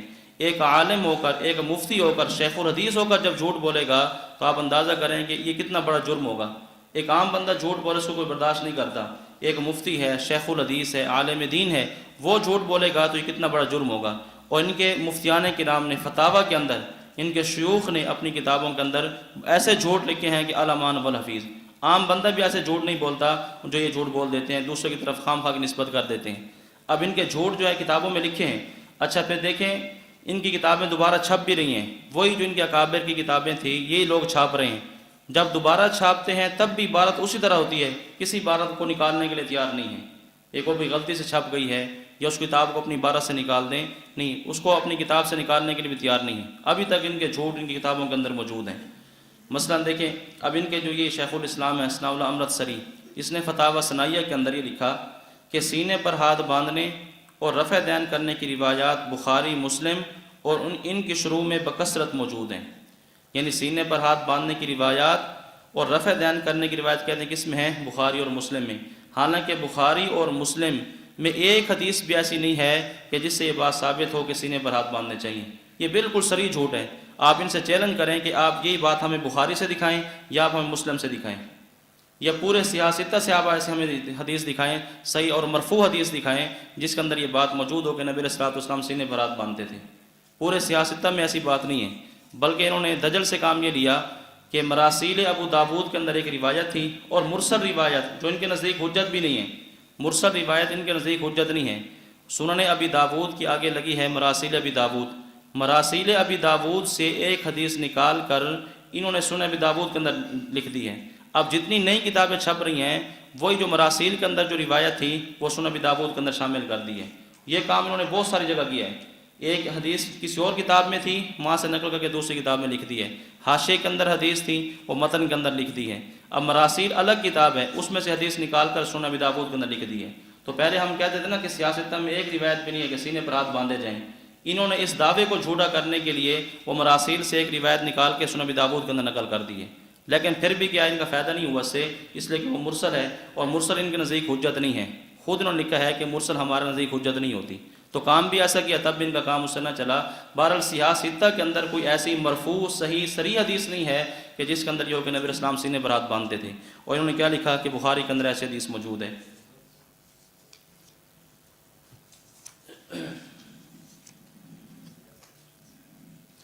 اسی طرح فتاوی اہل حدیث، فتاوی اہل حدیث یہ بھی تقریباً 10 جلدوں میں ہے، تو اس کے اندر انہوں نے یہ بات لکھی کہ مسند احمد میں حدیث ہے کہ نبی کریم صلی اللہ علیہ وسلم نماز میں سینے پر ہاتھ باندھتے تھے، یہ حدیث حسن ہے، اور صحیح بخاری میں بھی ایک ایسی حدیث آئی ہے۔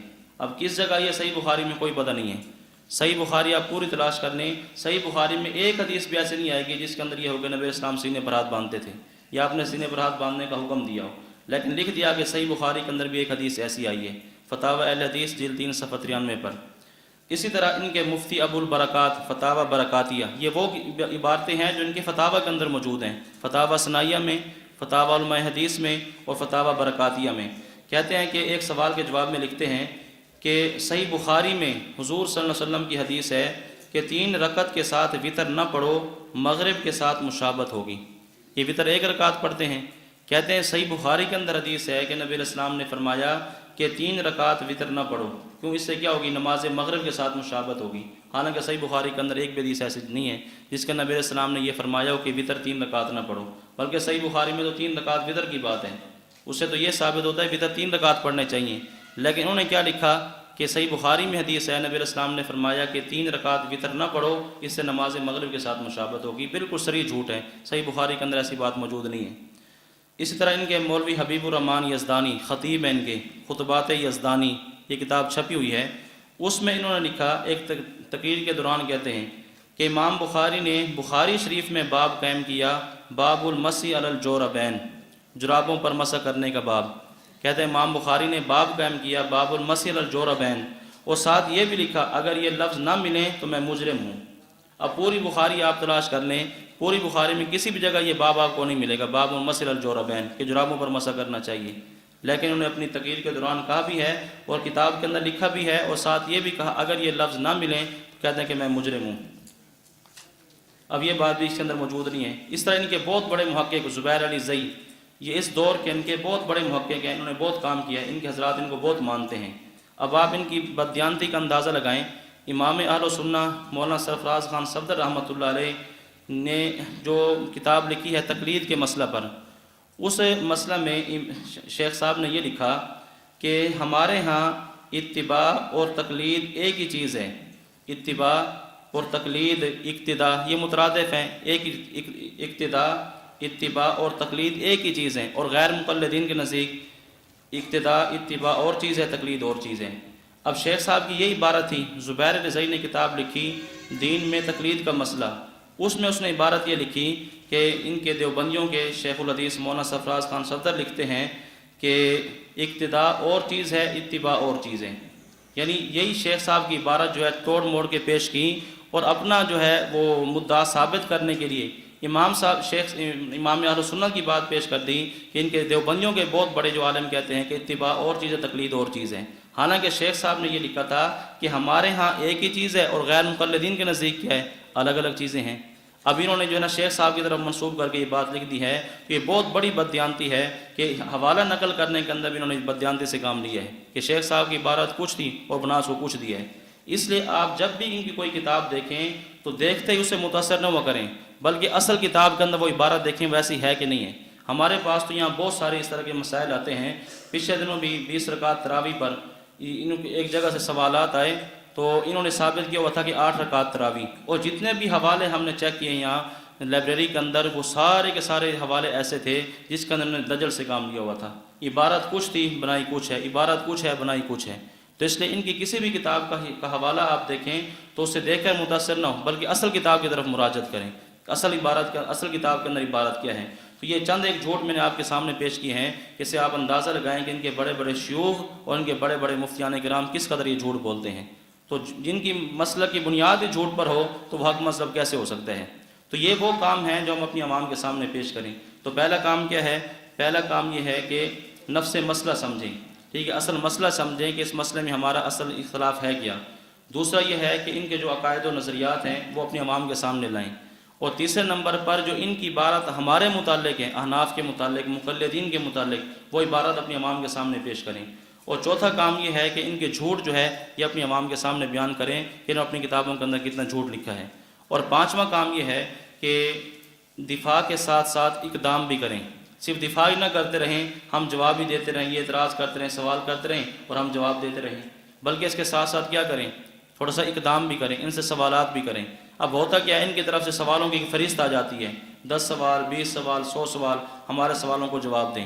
ہم اب ان کے 100 سوالوں کا جواب دیں گے، اگلے دن جو ہے نا دوسرے سوال آ جائیں گے، پھر اور سوال آ جائیں گے، تو ہمیں مصروف رکھتے ہیں۔ تو بجائے اس کے کہ یہ ہمیں مصروف رکھیں، ہمیں ان کو مصروف کرنا چاہیے۔ ہمارے پاس ایسے سوالات موجود ہوں جو آپ ان سے کریں۔ اگر یہ آپ کے پاس سوال لے کر آتے ہیں تو آپ ان کو بھی سوال دیں کہ ٹھیک ہے، آپ کے سوالوں کا جواب ہم دیں گے اور ہمارے سوالوں کا جواب آپ دیں۔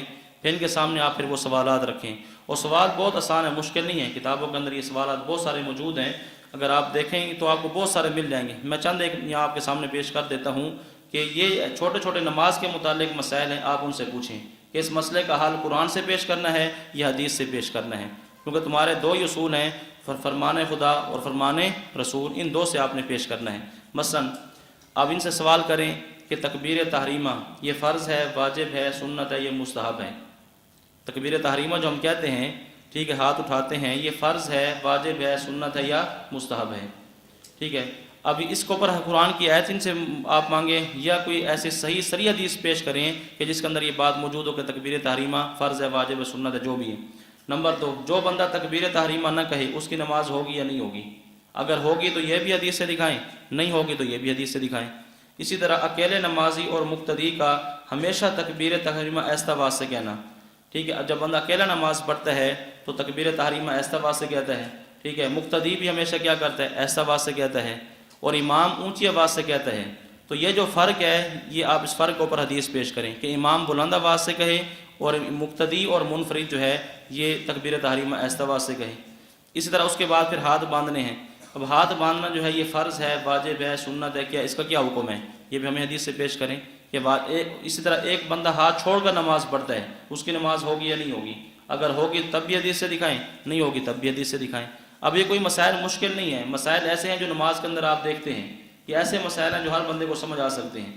اس طرح اس کے بعد ثنا پڑھنی ہے، ثنا پڑھنے کا کیا حکم ہے، یہ فرض ہے، واجب ہے، سنت ہے، کیا ہے؟ جو بندہ ثنا نہ پڑھے اس کی نماز ہو جائے گی یا نہیں ہوگی؟ اگر ہو جائے گی تب بھی حدیث سے دکھائیں، نہیں ہوگی تب بھی حدیث سے دکھائیں۔ اس طرح امام اور مقتدی کا ہمیشہ آہستہ ثنا پڑھنا، اب ثنا پڑھنی ہے تو آہستہ آواز سے پڑھنی ہے، تو یہ کون سی حدیث کے اندر ہے؟ تو اس طرح بہت سارے سوالات ایسے ہیں جو نماز کے متعلق ان سے کیے جا سکتے ہیں۔ اور اس کے ساتھ ساتھ ایسے مسائل جو روز مرہ پیش آتے ہیں، ایسے مسائل بھی بہت سارے ہیں جو معاشرے کے اندر پیش آ رہے ہیں۔ مثلا ابھی رمضان کا مہینہ شروع ہوگا، اب یہ مسئلہ لوگ پوچھتے ہیں کہ روزے کی حالت میں انجیکشن سے روزہ ٹوٹتا ہے کہ نہیں ٹوٹتا؟ اب ان سے آپ یہ مسئلہ پوچھیں کہ اگر ٹوٹتا ہے تو اس کے اوپر حدیث پیش کر دیں، نہیں ٹوٹتا تو اس کے اوپر بھی حدیث پیش کر دیں۔ اب یہ مسئلہ تو بہت سارے لوگ پوچھتے ہیں، ہمارے ہاں تو نہیں ٹوٹتا، ٹھیک ہے، تو ہمارے تو مسائل فقہ کے اندر لکھے ہیں، یہ تو فقہ کو مانتے نہیں ہیں، یہ تو قرآن اور حدیث کی بات کرتے ہیں۔ تو ان سے آپ یہ کہیں کہ روزے کی حالت میں انجیکشن لگوا سکتے ہیں، نہیں لگوا سکتے، روزہ ٹوٹے گا یا نہیں ٹوٹے گا۔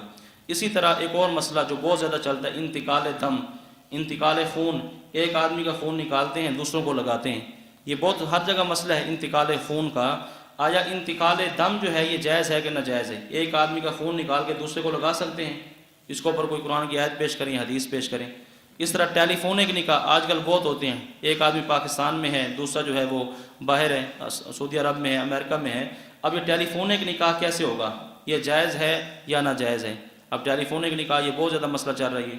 اسی طرح اعضاء کی پیمند کاری، ایک آدمی کا عضو کوئی ضائع ہو گیا یا دانت ہے ٹوٹ گیا، اس کی جگہ دوسرا لگانا ہے، ایک آنکھ کی جگہ دوسری آنکھ ڈالنی ہے، گردے ٹھیک ہے، تو یہ اعضاء کی جو پیمند کاری ہے، آیا یہ شریعت میں جائز ہے یا ناجائز ہے؟ اس کو اوپر قرآن کی کوئی آیت پیش کریں یا کوئی حدیث پیش کریں۔ اب یہ ایسے مسئلے ہیں جو روزانہ پیش آتے ہیں، اعضاء کی پیمند کاری ہے، بال لگا سکتے ہیں نہیں لگا سکتے۔ اسی طرح ایک آدمی ایسا ہے، اس کا حادثہ ہوا، کوئی ایکسیڈنٹ ہوا، اس کا چہرہ بھی زخمی ہو گیا، اس کے ہاتھ بھی زخمی ہو گئے، بازو بھی زخمی ہو گئی، اب یہ بندہ وضو نہیں کر سکتا، جسے آپ کہتے ہیں فاقد الطہورین، دونوں طہارتوں کو گم پاتا ہے، نہ وضو کر سکتے ہیں نہ تیمم کر سکتے ہیں، اب یہ نماز کیسے پڑھے گا؟ اس کے لیے کیا حکم ہے؟ نماز پڑھے گا یا نماز نہیں پڑھے گا؟ وضو کرے گا، تیمم کرے گا، کیا کرے گا؟ نہ یہ وضو کر سکتا ہے نہ یہ تیمم کر سکتا ہے۔ اور یہ ایسا مسئلہ ہے کہ اس میں چاروں ائمہ کا اختلاف ہے، ہر امام کی رائے الگ ہے، کیوں؟ اس لیے کہ یہ مسئلہ نہ قرآن کے اندر نہ حدیث کے اندر ہے، اور ائمہ کا اختلاف ہمیشہ اسی مسئلے میں ہوتا ہے جو مسئلہ قرآن و حدیث کے اندر بالکل واضح نہیں ہوتا۔ یہ آپ پڑھ چکے ہیں کہ ایسے مسائل میں تقلید ہوتی ہے جو مسائل کیا ہوتے ہیں، اجتہادیہ ہوتی ہیں، پھر اجتہادیہ مسائل کی بھی 5 قسمیں بنتی ہیں۔ اب ایسا بندہ ہے، اور ایسے آج کل یہ حالات پیش آتے ہیں، ایکسیڈنٹ ہو جاتا ہے، آگ لگ جاتی ہے، چہرہ بندے کا جل گیا، بازو بھی جل گئے، اب یہ بندہ کیا کرے گا؟ نماز پڑھے گا نہیں پڑھے گا؟ نماز ساقط ہو گئی ہے، بعد میں قضا کرے گا، کیا اس کے لیے حکم ہے؟ تشبہ بالمصلین کرے گا، کیا کرے گا؟ یہ اب یہ مسئلہ نہ قرآن کے اندر نہ حدیث کے اندر ہے، تو ان سے یہ مسئلہ پوچھیں۔ تو ایسے مسائل جو روزمرہ پیش آتے ہیں یہ مسائل پوچھیں، پھر آپ دیکھیں آپ کے سوالوں کے جواب دیتے ہیں کہ نہیں دیتے۔ ایسا نہیں کہ یہ ہم سے سوال کرتے رہیں اور ہم ان کے سوالوں کے جواب دیتے رہیں، تو ان سے تو بھی ہم نے سوال کرنے ہیں۔ تو یہ ہے کہ دفاع کے ساتھ ساتھ آپ کیا کریں، اقدام بھی کریں کہ بہت سارے سوال آپ کے پاس موجود ہوں، تو ان سے کریں۔ تو یہ ایسے کام ہیں جو میں نے آپ کی خدمت میں عرض کیے ہیں۔ ایک تو اس سے آپ کو اندازہ ہوگا کہ یہ کتنا خطرناک فتنہ ہے۔ پہلے ہم نے چونکہ اس کے بارے میں نہ عقائد پڑھے ہیں، نہ ان کے مسائل دیکھے ہیں، نہ ان کے بارے میں سنا ہے، تو ہمارے لوگ یہ ذہن بنا لیتے ہیں یا ان کے خلاف کام کرنے کی کیا ضرورت ہے۔ تو میں نے شروع میں یہ بات عرض کی ہے کہ یہ بڑا فتنہ نہیں، یہ خطرناک فتنہ ہے۔ مرزائیت سے چھوٹا ہے، رافضیت سے چھوٹا ہے، لیکن خطرناک ان سے زیادہ ہے۔ تو ہم نے یہ دیکھنا ہے کہ جو خطرناک ہے اس ہم نے بچنا ہے، تو اس لیے اس فتنے کے خلاف کام کرنے کی بہت زیادہ ضرورت ہے۔ اب اس کے بعد جو ہمارا جو مسئلہ ہے تو وہ مسئلہ ہے مسئلہ آمین بالسر۔ اس میں تھوڑے سے ہم جو ہے بات پڑھ لیتے ہیں، پھر باقی دوسری نشست کے اندر انشاءاللہ یہ مسئلہ مکمل ہو جائے گا۔ تو مسئلہ جو آمین بالسر ہے کہ نماز میں آمین ایسا آواز سے کہنا، اس سبق میں ہم 6 باتیں پڑھیں گے۔ نمبر 1، فریقین کا موقف۔ یہ سب سے بنیادی چیز ہوتی ہے کہ موقف کو سمجھنا۔ اگر موقف سمجھ آ جائے تو آگے دلائل کی طرف بندہ نہ بھی جائے، دلائل یاد نہ بھی ہو تو یہیں سے آدمی گرفت کر سکتا ہے۔ موقف سمجھ آ گیا تو آپ اسی کو اوپر ان سے بات کر سکتے ہیں، چاہے آپ کے ذہن میں ایک دلیل بھی نہیں ہوگی۔ تو نمبر 1، فریقین کا موقف۔ نمبر 2، اہل سنت والجماعت احناف کے دلائل اور ان پر وارد ہونے والے اعتراضات کے جوابات۔ نمبر 3، غیر مقلدین کے دلائل اور ان کے جوابات۔ نمبر 4، مسئلہ آمین بالسر کی وجوہ ترجیح، کہ آمین بالسر جو ہے نا یہ راجح ہے، اس کی وجوہ ترجیح کیا ہیں۔ اور نمبر 5، مسئلہ آمین میں غیر مقلدین کے جھوٹ۔ ہر مسئلے میں آپ کو ان کے جھوٹ ملیں گے، یہ جھوٹ صرف وہ ہوں گے جو مسئلہ آمین کے متعلق انہوں نے بولے ہیں۔ اور نمبر 6، مسئلہ آمین پر ان سے چند سوالات۔ کتنی باتیں ہوں گی؟ یہ 6 باتیں۔ نمبر 1، فریقین کے موقف اور فریقین کا موقف اور اس کی وضاحت۔ نمبر 2، ہمارے دلائل اور ان پر وارد ہونے والے اعتراضات کے جوابات۔ اور نمبر 3، ان کے دلائل اور ان کے جوابات۔ نمبر 4، آمین بالسر کی وجوہ ترجیح۔ اور نمبر 5، مسئلہ آمین میں غیر مقلدین کے جھوٹ۔ اور نمبر 6، اس مسئلے میں غیر مقلدین سے چند سوالات۔ وہ 10 سوالات بھی ہیں، وہ بھی آپ کی خدمت میں آ جائیں گے کہ ہم نے سوال کیا کرنے ہیں۔ اب ان میں سب سے جو پہلی بات ہے وہ ہے فریقین کا موقف اور اس کی وضاحت۔ دیکھیں ہمارا جو موقف ہے اہل سنت والجماعت احناف کا، وہ بالکل واضح ہے۔ ہم کہتے ہیں کوئی بھی نماز ہے، خواہ وہ جہری ہے خواہ وہ سری ہے، نمازی کوئی بھی ہے، امام ہے، مقتدی ہے، منفرد ہے، تو ہر حال میں آمین ایسا آواز سے کہے گا۔ خواہ وہ اکیلا نماز پڑھنے والا ہے، خواہ مقتدی ہے، خواہ امام ہے، نماز جہری ہے یا نماز سری ہے، ہر حال میں آمین ایسا آواز سے ہوگی۔ یہ تو ہمارا اہل سنت والجماعت احناف کا موقف بالکل واضح ہے۔ اب غیر مقلدین کا جو اس مسئلے میں دعویٰ ہے، ان کا دعویٰ 3 حصوں میں تقسیم ہے۔ ان کے دعوے کے 3 حصے بنتے ہیں۔ اب ہر حصہ آپ کے سامنے آئے گا اور اس کے اوپر جو مطالبات ہوں گے وہ بھی آپ کے سامنے آئیں گے۔ اب یہ آپ نے اچھی طرح سمجھنا ہے کہ ان کے دعوے کے 3 حصے ہیں، وہ 3 حصوں پر بات نہیں کرتے، وہ ایک حصے پر بات کرتے ہیں۔ تو آپ نے 3 حصوں کو سمجھنا ہے اور تینوں پر ان سے بات کرنی ہے۔ پہلا حصہ یہ ہے کہ جب یہ اکیلے نماز پڑھتے ہیں تو نماز جاری ہو سری ہو، ہر حال میں آمین ایسا آواز سے کہتے ہیں۔ ایسا ہے نا یہ کہ جب اکیلے نماز پڑھتے ہیں تو آمین کیا کرتے ہیں؟ یہ ایسا آواز سے کہتے ہیں، خواہ وہ نماز جہری ہے خواہ وہ نماز سری ہے، ہر حال میں آمین ایسا آواز سے کہتے ہیں۔ یہ ان کے دعوے کا پہلا حصہ ہے منفرد کے بارے میں۔ دوسرا یہ ہے کہ اگر فرض نماز باجماعت ادا کریں، فرض نماز باجماعت ادا کریں تو 6 رکعتوں میں ان کا امام اور مقتدی آمین اونچی آواز سے کہتے ہیں اور 11 رکعات میں آمین ایسا آواز سے کہتے ہیں۔ جو فرض نمازیں ہیں ان کی 17 رکعات بنتی ہیں، 2 فجر کے، 4 ظہر، 6 اور 4 عصر، 10 اور 3 مغرب، 13 اور 4 عشاء، کتنے ہوئی؟ 17۔ تو یہ فرائض جو نمازیں ہیں، فرض نمازیں، ان کی ٹوٹل 17 رکعات ہیں، تو 17 رکعات میں سے یہ 6 میں آمین اونچی آواز سے کہتے ہیں اور 11 کے اندر آمین آہستہ آواز سے کہتے ہیں۔ فجر کی 2 رکعتیں ان میں آمین اونچی آواز سے، ٹھیک ہے، مغرب کی 2 رکعتیں آمین اونچی آواز سے، عشاء کی 2 رکعتیں آمین اونچی آواز سے، 6 ہو گئی۔ اس طرح اب ظہر کی 4 رکعتیں آہستہ آواز سے، عصر کی 4 رکعتیں آہستہ آواز سے، کتنی ہو گئی یہ 8، مغرب کی تیسری رکعت آہستہ آواز سے 9، اور عشاء کی آخری 2 رکعتیں 9 اور 2 11۔ تو یہ 6 رکعتوں میں آمین اونچی آواز سے کہتے ہیں، ان کا امام بھی اور ان کے مقتدی بھی۔ اور جو 11 رکعات ہیں فرض نمازوں کی، جب یہ جماعت کے ساتھ ادا کریں تو ان 11 رکعات میں آمین آہستہ آواز سے کہتی ہیں۔ دوسرا ان کے دعوے کا یہ حصہ ہے کہ فرض نماز کو اگر جماعت کے ساتھ پڑھا جائے تو 6 رکعات میں آمین اونچی آواز سے اور 11 رکعات میں آمین آہستہ آواز سے۔ اور تیسرا حصہ یہ ہے کہ نماز میں جتنے بھی اذکار ہیں، جتنی بھی دعائیں ہیں، ثنا ہے، تعوذ ہے، تسمیہ ہے، اسی طرح آمین ہے، یہ تسبیحہ سبحان ربی العظیم، سبحان ربی الاعلیٰ، تشہد ہے، درود شریف، دعا، تو نماز میں جتنے بھی اذکار ہیں، جتنی بھی دعائیں ہیں، یہ آہستہ آواز سے کہتے ہیں اور آمین اونچی آواز سے کہتے ہیں، ٹھیک ہے۔ تیسرا ان کے دعوے کا یہ حصہ ہے کہ صرف آمین اونچی آواز سے کہتے ہیں، باقی تمام دعائیں اور باقی تمام اذکار یہ آہستہ آواز سے کہتے ہیں۔ تو ان کے دعویٰ جو ہے یہ 3 حصوں پر تقسیم ہے۔ پہلا حصہ کیا ہے کہ جب اکیلے نماز پڑھتے ہیں تو ہر حال میں آمین آہستہ آواز سے، جب فرض نماز جماعت کے ساتھ ادا کریں تو 6 رکعتوں میں آمین اونچی آواز سے اور 11 میں آہستہ آواز سے۔ اور تیسرا یہ ہے کہ جب نماز میں جتنے بھی اذکار ہیں، جتنی بھی دعائیں ہیں، وہ آہستہ آواز سے اور آمین اونچی آواز سے۔ اب ہم ان سے مطالبہ کرتے ہیں، پہلے حصے پر ہم نے کیا مطالبہ کرنا ہے، دوسرے پر کیا کرنا ہے اور تیسرے پر کیا کرنا ہے۔ پہلا جو ان کا دعوے کا جو پہلا حصہ ہے کہ اکیلا بندہ ہر حال میں آمین آہستہ آواز سے کہے گا، جہری نماز ہو سری نماز ہو۔ ہمارا مطالبہ اس پر یہ ہے کہ اکیلے نمازی کی تخصیص آپ قرآن کی آیت سے یا حدیث سے دکھائیں، یہ قرآن کریم کی آیت سے دکھائیں یا اس طرح حدیث مبارکہ میں سے کسی حدیث سے دکھائیں کہ جو بندہ اکیلا نماز پڑھے گا وہ آمین آہستہ آواز سے کہے گا۔ یہ اکیلے کی جو تخصیص ہے یہ قرآن کریم کی آیت سے یا کسی حدیث سے ثابت کریں۔ پہلے حصے پر ہمارا ان سے یہ مطالبہ ہے۔ دوسرے حصے پر ان سے پھر ہمارے 5 مطالبات ہیں۔ دوسرا حصہ کیا ہے کہ یہ فرض نماز جماعت کے ساتھ ادا کریں تو امام بھی 6 رکعتوں میں اونچی آواز سے، مقتدی بھی 6 رکعتوں میں اونچی آواز سے، اور 11 رکعتوں کے اندر امام بھی آہستہ آواز سے، مقتدی بھی آہستہ آواز سے۔ اس پر ہم نے ان سے 5 مطالبات کرنے ہیں۔ پہلا مطالبہ اس پہ یہ ہے کہ قرآن کریم کی ایک آیت پیش کریں جس کے اندر یہ صراحت ہو کہ 6 رکعتوں کے اندر آمین اونچی آواز سے کہنی ہے اور 11 رکعتوں کے اندر آمین آہستہ آواز سے کہنی ہے۔ سب سے پہلے قرآن سے، کیونکہ کہتے ہیں نا سب سے پہلی دلیل ہماری کیا ہے، قرآن ہے۔ تو قرآن سے کوئی ایک آیت پیش کریں جس میں یہ صراحت ہو کہ 6 رکعتوں میں آمین اونچی آواز سے اور 11 میں آمین آہستہ آواز سے۔ نمبر 2، کوئی ایک حدیث پیش کریں جس کے اندر یہ وضاحت موجود ہو کہ 6 رکعتوں کے اندر امام اور مقتدی آمین اونچی آواز سے کہیں گے اور 11 رکعتوں کے اندر آمین آہستہ آواز سے کہیں گے۔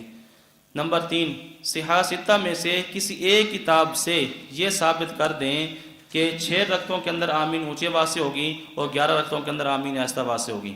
صحاح 6 کی جو 6 کتابیں جو ہیں، ان 6 کتابوں میں سے کسی ایک کتاب سے یہ ثابت کر دیں کہ 6 رکعتوں میں آمین اونچی آواز سے ہوگی اور 11 کے اندر آمین آہستہ آواز سے ہوگی۔ نمبر 4، خلفائے راشدین میں سے کسی ایک خلیفہ راشد سے یہ ثابت کر دیں کہ وہ بحالت اقتداء امام کے پیچھے 6 رکعتوں کے اندر آمین اونچی آواز سے کہتے تھے اور 11 کے اندر آمین آہستہ آواز سے کہتے تھے۔ خلفائے راشدین میں سے کسی ایک خلیفہ راشد سے دکھا دیں کہ جب وہ امام کے پیچھے نماز پڑھتے تھے تو 6 رکعتوں کے اندر آمین اونچی آواز سے کہتے اور 11 کے اندر آمین آہستہ آواز سے کہتے۔ اور نمبر 5، خلافت راشدہ کے 30 سالہ دور کے اندر کسی ایک کتاب سے کسی ایک خلیفہ راشد کے متعلق یہ دکھا دیں کہ ان کے مقتدی ان کی اقتداء میں جب نماز پڑھتے تھے تو 6 رکعتوں کے اندر آمین اونچی آواز سے کہتے اور 11 کے اندر آمین آہستہ آواز سے کہتے۔ یہ 5 مطالبے ہم نے دوسرے سے پر کرنے ہیں جس کو پر ان کا زیادہ عمل ہے کہ 6 رکعتوں کے اندر آمین اونچی آواز سے ہے اور 11 کے اندر آمین آہستہ آواز سے ہے۔ پہلی بات تو یہ ہے کہ ہمیں یہ 6 کے اندر جو اونچی آواز سے ہے، 11 کے اندر آہستہ آواز سے قرآن سے دکھائیں۔ نمبر 2، کسی ایک حدیث سے دکھائیں۔ نمبر 3، صحاح 6 میں سے کسی ایک کتاب سے دکھائیں۔ نمبر 4، خلفائے راشدین میں سے کسی ایک خلیفہ راشد کا عمل دکھا دیں کہ وہ حالت اقتداء میں 6 رکعتوں کے اندر آمین اونچی آواز سے اور 11 کے اندر آمین آہستہ آواز سے۔ اور نمبر 5، ان کے جو مقتدی تھے خلفائے راشدین کے مقتدی، وہ 30 سالہ دور کے اندر کوئی ایک آپ دکھا دیں کہ ان کے مقتدی ان کے پیچھے 6 رکعتوں کے اندر آمین اونچی آواز سے کہتے ہوں اور 11 کے اندر آمین آہستہ آواز سے کہتے ہوں۔